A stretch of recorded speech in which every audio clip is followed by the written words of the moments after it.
Having trouble understanding music theory?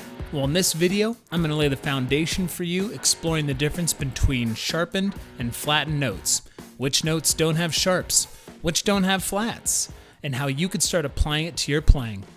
Alright, so sharps and flats are two terms that you're going to want to memorize right now to build onto your music theory foundation. Now, these are music notations that follow a note that tell us to change that preceding note in some way. So first off, what do they look like? Well, here is what a sharp looks like. Almost like a pound sign, except it's a little bit off axis. Now, this is what a flat looks like. Almost like a B, the letter B, but again, a little bit off axis. Now, remember what these look like, the sharp and the flat. All right, so we're going to start out with the sharp. So any note that this sharp symbol is following increases the preceding note value by 1/2 step, or 1 pitch, or on a guitar, 1 fret. So taking the note of a G, if we add that sharp symbol just beyond it, it now becomes a G sharp, which is up 1/2 step or 1 fret. Next note up is going to be our A. So when we add that sharp again, the next half step is going to become an A sharp. So now you might be noticing that every note that we have, the A through G notes, all have their own sharp, except there's a rule. 2 notes don't have a sharp.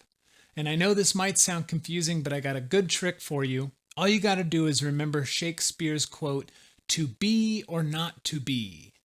The B and the E notes do not have a sharp, but all other 5 notes do. So starting out with our open string on our 6th string, that's an E. So that goes right along with our Shakespeare's quote, "To be or not to be." The E has no sharp. So the next note up, 1/2 step, is an F. However, the next half step, F sharp. Next half step, G. Next half step is a G sharp. An A sharp. A B. But remember, this is the other part of that Shakespeare quote, "To be or not to be." The B does not have a sharp, so 1/2 step up becomes a C. Half step up, C sharp, D, D sharp, and then back to E. An easy way to quickly visualize the 2 notes that don't have a sharp is to look at a piano. Notice the 2 locations where the black notes skip right over. That's where we're not going to have a sharp on those preceding notes, the B and the E. All right, so now we're going to look at the flat. So any note that this symbol is following affects the preceding note by decreasing the value of that note by 1 pitch, or 1/2 step, or on a guitar, 1 fret. So again, taking that G note as the example, if we flat that note, it simply goes down by 1 fret, or 1/2 step, to an F sharp. And if you're looking to level up those guitar skills, do yourself that favor and hit that subscribe button below. Now you might be asking, well, if we use the flat symbol, why does it go down to an F sharp? When we talk about music with other musicians, we most commonly refer to the notes as the note itself or its sharped value. The only time we talk about notes in their flat value, like a G flat or a B flat, has to do with what key the song is in, but that's for a more intermediate video. For now, I simply want you to understand when you see a flat symbol that's following a note, it makes that preceding note just decrease by 1/2 step in value.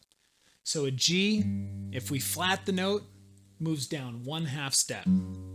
If we flat that F sharp note, comes down 1 more 1/2 step.